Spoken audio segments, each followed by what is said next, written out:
വകുപ്പ് മേധാവിമാരുടെ പരസ്യ പ്രതികരണം വിലക്കുകയാണ് Thiruvananthapuram medical college principal. Doctor Haris ഹസന് പിന്നാലെ ഡോക്ടർ മോഹൻദാസിന്റെ സാമൂഹ്യമാധ്യമ പോസ്റ്റും ആരോഗ്യവകുപ്പിനെ വെട്ടിലാക്കിയതിന് പിന്നാലെയാണ് പുതിയ നീക്കം.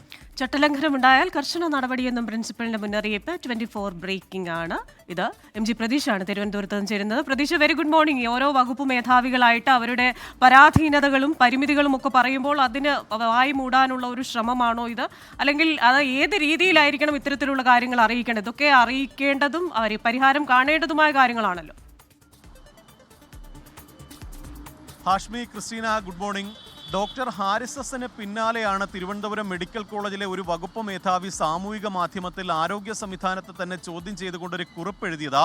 ഈ കുറിപ്പ് എഴുതിയതിന് പിന്നാലെ തന്നെ അത് വലിയ വിവാദമായിരുന്നു. മാധ്യമങ്ങൾ ഉൾപ്പെടെ വാർത്ത നൽകിയതിന് പിന്നാലെ ആ കുറിപ്പ് ഈ ഡോക്ടർ ഡിലീറ്റ് ചെയ്യുകയും ചെയ്തു. പക്ഷേ ആ കുറിപ്പ് എഴുതിയത് കൊണ്ട് തന്നെ ഇന്നലെ വൈകിട്ട് ആരോഗ്യ വകുപ്പ് ഡോക്ടർക്ക് മെമ്മോ നൽകിയിട്ടുണ്ട്. തിരുവനന്തപുരം മെഡിക്കൽ കോളേജിലെ നെഫ്രോളജി വിഭാഗം മേധാവി ഡോക്ടർ മോഹൻദാസിനാണ് ആരോഗ്യ വകുപ്പ് മെമ്മോ നൽകിയത്. ഇതിന് പിന്നാലെ ഇന്നലെ മെഡിക്കൽ കോളേജ് പ്രിൻസിപ്പൽ വകുപ്പ് മേധാവിമാരുടെ യോഗം വിളിക്കുകയായിരുന്നു. ഈ യോഗത്തിലാണ് കർശനമായ താക്കീത് വകുപ്പ് മേധാവിമാർക്ക് നൽകിയത്. ഈ സാമൂഹിക മാധ്യമങ്ങൾ വഴിയോ മാധ്യമങ്ങളിലൂടെയോ മെഡിക്കൽ കോളേജിലെ വകുപ്പ് മേധാവിമാർ പരസ്യ പ്രതികരണം നടത്തരുത് എന്നതാണ് കർശനമായ നിർദ്ദേശം.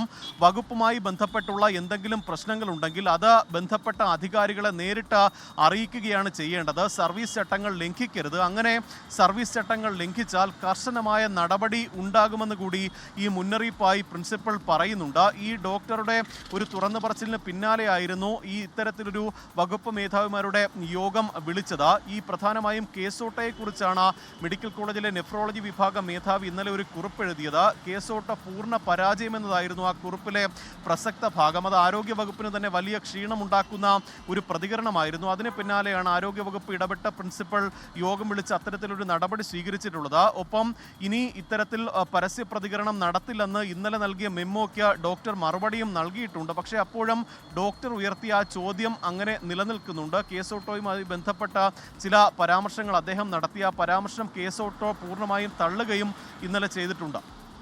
ക്രിസ്റ്റീന. Okay, MG Pratheesh. അപ്പോൾ നേരത്തെ ഡോക്ടർ ഹാരിസ് ഹസനെതിരെ നടപടികൾ, അന്വേഷണം, അത് കഴിഞ്ഞ് എന്തൊക്കെയോ കാണാനില്ല എന്നൊക്കെ വെറുതെ പറഞ്ഞതൊക്കെ എന്താണ് ഈ പറയുന്ന രീതിയിൽ ഇനിയുള്ള പരസ്യ പ്രതികരണങ്ങൾക്കുള്ള വിലക്ക് എന്നുള്ള നിലയ്ക്കാണ് കണ്ടതെങ്കിൽ ആ ഡോക്ടർമാർ ഈ പറയുന്നത് അതൊന്നും വിലപ്പോയില്ലെന്ന് വേണം കരുതാൻ. അടുത്ത പരസ്യ പ്രതികരണം ഇപ്പോൾ വരികയാണ്. ഇനി വേറെ ആരെങ്കിലും അങ്ങനെ വിസിൽ ബ്ലോവർമാരാവുമെന്ന് അറിയില്ല. വിസിൽ ബ്ലോവർമാരാവരുത് എന്ന സന്ദേശമാണ്. പക്ഷേ ഇതെങ്ങനെ പരിഹരിക്കുമെന്നൊരു ചോദ്യമില്ലേ? ഇപ്പൊ ഉള്ളിൽ പറഞ്ഞു അത് സാധിക്കാതെ വരുമ്പോഴാണല്ലോ പുറത്തേക്ക് പറയുന്നത്. അപ്പൊ എന്താണ് അതിനൊരു പരിഹാരം? ഉറപ്പായും സർക്കാർ ആലോചിക്കട്ടെ, സിസ്റ്റം ആലോചിക്കേണ്ടതാണ്.